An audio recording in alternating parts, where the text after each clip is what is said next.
Hello everyone, welcome back to the channel. Today I'm going to show you how to add another iCloud account on iPhone. Alright, as we all know, iPhone doesn't have an option to directly switch account from the phone itself.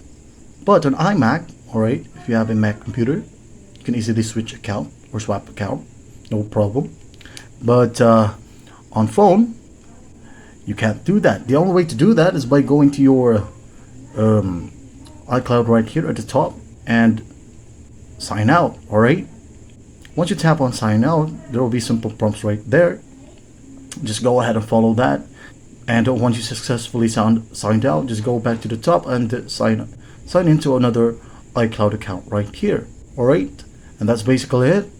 Well, I hope this video helps some. Please don't forget to share this video to your friends, and if you find this video helpful, please leave a like and subscribe. Thank you for watching. Goodbye.